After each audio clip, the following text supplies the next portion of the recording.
COVID-19 hôm nay, 47 tỉnh thành có ca mắc, tiêm vaccine đạt 1,3 triệu liều. Ngày 15 tháng 10, Bộ Y tế cho biết ghi nhận 3.789 ca mắc mới COVID-19 tại 47 tỉnh thành.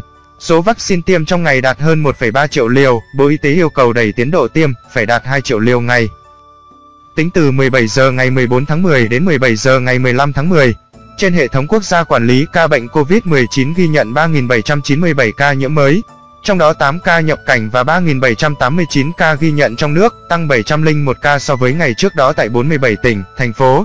Có 1.475 ca trong cộng đồng, cụ thể, tại thành phố Hồ Chí Minh, 1.131, Đồng Nai, 586, Bình Dương, 533, Sóc Trăng, 414, An Giang, 170, Cà Mau, 168, Kiên Giang, 82, Đồng Tháp, 78, Tiền Giang, 70, Tây Ninh, 64, Long An, 47, Cần Thơ, 43, Bạc Liêu, 40, Hậu Giang, 34, Gia Lai, 30, Khánh Hòa, 28, Thanh Hóa, 27, Nghệ An, 25, Thừa Thiên Huế, 22, Trà Vinh, 18, Vĩnh Long, 15, Hà Nam, 15, Quảng Trị, 13, Bà Rịa, Vũng Tàu, 12, Quảng Bình, 12, Bến Tre, 12, Quảng Nam, 11, Bình Phước, 11, Ninh Thuận, 9, Sơn La, 9, Bình Định, 9, Lâm Đồng, 8, Đắk Nông, 8, Quảng Ngãi, 7, Phú Thọ, 5, Kon Tum, 4, Hà Tĩnh, 4, Lai Châu, 2, Yên Bái, 2, Hưng Yên, 2, Thái Bình, 2, Phú Yên, 2, Hải Dương, 1, Bắc Giang, 1, Lạng Sơn, 1,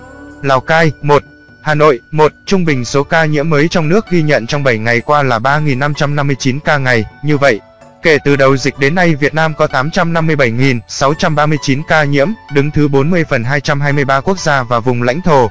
Trong khi với tỷ lệ số ca nhiễm 1 triệu dân, Việt Nam đứng thứ 155 phần 223 quốc gia và vùng lãnh thổ. Bình quân cứ 1 triệu người có 8.710 ca nhiễm. Trong đợt dịch thứ 4, từ ngày 27 tháng 4 năm 2021 đến nay, số ca nhiễm mới ghi nhận trong nước là 852.986 ca, trong đó có 786.106 bệnh nhân đã được công bố khỏi bệnh. Đến nay có 4 phần 62 tỉnh, thành phố đã qua 14 ngày không ghi nhận trường hợp nhiễm mới trong nước. Bắc Kạn, Hòa Bình, Thái Nguyên, Điện Biên có 14 tỉnh, thành phố không có ca lây nhiễm thứ phát trên địa bàn trong 14 ngày qua. Quảng Ninh, Vĩnh Phúc, Bắc Giang, Ninh Bình, Lạng Sơn, Sơn La, Yên Bái, Hà Giang, Lai Châu, Hải Phòng, Tuyên Quang, Thái Bình, Kon Tum, Hưng Yên. Các địa phương ghi nhận số nhiễm tích lũy cao trong đợt dịch này: Thành phố Hồ Chí Minh 415.875, Bình Dương 224.492, Đồng Nai 57.708, Long An 33.614, Tiền Giang 14.844. Về tình hình điều trị, trong ngày có 918 bệnh nhân được công bố khỏi bệnh, nâng tổng số ca được điều trị khỏi lên 788.923 trường hợp. Số bệnh nhân nặng đang điều trị là 3.847 ca, trong đó thở oxy qua mặt nạ 2.572, thở oxy dòng cao HFNC 564, thở máy không xâm lấn 107, thở máy xâm lấn 583, ECMO 21. Về số bệnh nhân tử vong, trong ngày ghi nhận 93 ca tử vong, trong đó tại thành phố Hồ Chí Minh 61, Bình Dương 18, Tiền Giang 4, Tây Ninh 2, Long An 2, Đồng Nai 2, Đồng Tháp 1, Đắk Lắk 1, Kiên Giang 1, Sóc Trăng 1. Trung bình số tử vong ghi nhận trong 7 ngày qua là 101 ca ngày.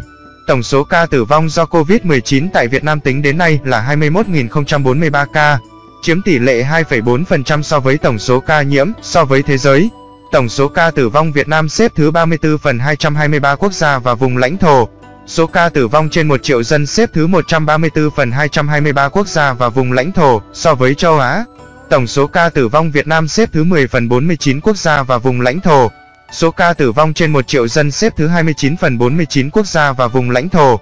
Về tình hình tiêm chủng, trong ngày 14 tháng 10 có 1.311.040 liều vaccine phòng COVID-19 được tiêm. Như vậy, tổng số liều vaccine đã được tiêm là 59.003.239 liều, trong đó tiêm một mũi là 41.811.429 liều, tiêm mũi 2 là 17.191.810 liều. Trong ngày, Bộ Y tế có công điện gửi Bí thư Tỉnh ủy, Thành ủy, Trưởng ban chỉ đạo phòng chống dịch COVID-19, Chủ tịch Ủy ban Nhân dân các tỉnh, thành phố về việc tăng cường tiêm vaccine COVID-19.